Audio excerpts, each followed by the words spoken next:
Assalamu alaikum, peace be upon you all. Welcome to my channel DeenVibe. In the year Hijrah 1447, a diverse group of Muslims from different backgrounds are forced to leave a spiritually corrupt megacity and journey through the desert in search of a new home where they can freely practice Islam. Along the way, their faith is tested through hunger, thirst, betrayal, and miracles. Through fasting, prayer, and deep reflection, they discover that the real Hijrah is not just physical, it is spiritual, inward, and eternal. The film follows their physical journey across an unforgiving desert and their inner journey through fear, hunger, prayer, and divine awakening. As they move through valleys, storms, betrayal, and miraculous nights under the stars, the story becomes less about escaping the city and more about returning to Allah. Key themes refined. Hijrah as an inner transformation.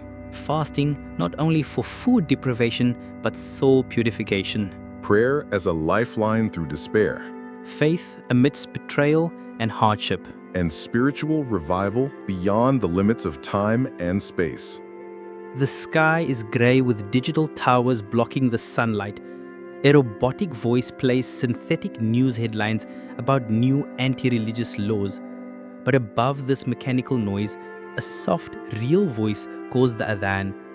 It is faint, yet it penetrates. A man named Bilal, weathered by time but alight with divine clarity, emerges from a small rooftop masjid. He is surrounded by a few believers: Layla, a tech engineer once full of ambition; Malik, a reformed street hustler learning to memorize Quran; Aisha, a single mother with 2 young children; and others whose faith has cost them everything. Bilal tells them that he saw a dream, just as the Prophet ﷺ once saw. The land beneath them was sinking, but light was calling from the horizon. He tells them it's time for a hijrah, not to escape the world, but to realign with the Creator. They gather at dawn, leaving behind their families, bank accounts, safety, and titles. There's no transport, only their feet, hope, and dua. As they walk into the vast desert, the silence becomes heavier than the city's noise. Hunger becomes a companion. Fasting in Ramadan is no longer a choice, it is survival.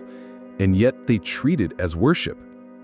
Malik almost collapses one afternoon, tempted to break his fast in frustration, but Layla hands him a small Zamzam bottle she once saved from Umrah and whispers, "Don't give up now.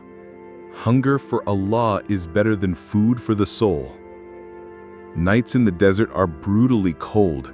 Shaitan whispers into their ears, "Turn back. There's nothing ahead. You are fools." Malik confesses to Layla that he no longer dreams when he sleeps. She replies, "Then stay awake and pray.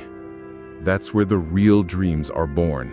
As Laylatul Qadr approaches, they enter a hidden valley with palms and a small stream. There they make wudu with trembling hands and line up under the stars. They pray for hours. No walls, no microphones, just their tears and takbeers carried by the wind. Imam Bilal collapses in sujood during tahajjud. When they help him up, he whispers, "The angels were here. I saw light pouring from the sky." The next day, a stranger joins their caravan. His name is Yusuf. He claimed he was also escaping, but they soon discovered that he was a spy sent by the city to report on them.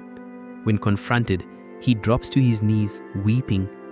He confesses that when he saw them praying in the moonlight, he remembered his grandmother's voice reciting Surah Rahman. He begs for forgiveness. Imam Bilal embraces him. "Even Iblis was once an Abid. We don't judge your past, we protect your future." Their journey is not without danger. Aisha's daughter is bitten by a desert scorpion. With no medicine, they circle around her and begin to recite. One by one, their voices rise with the 99 names of Allah. As the sun rises, the girl wakes healed. They don't celebrate, they cry, because they knew they were helpless and Allah heard them anyway.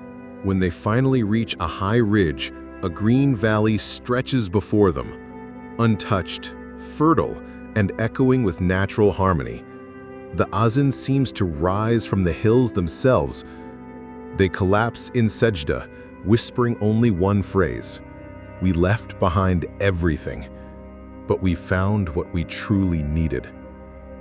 A year later, the valley has grown.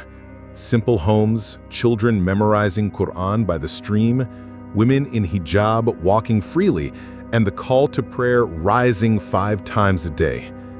The camera returns to Imam Bilal, now frail, sitting under a tree as the people gather for Jumu'ah. He looks at them with tears and says, "The real Hijrah is not across land, but across the heart. From heedlessness to remembrance, from ego to surrender, from dunya to akhirah." He raises his hands and ends with a dua. "O Allah, let our footsteps be firm, let our hunger be full of faith, and let our journey never stop until we reach you." The final shot is of the caravan's original footprints in the desert, fading in the sand, but eternal in meaning.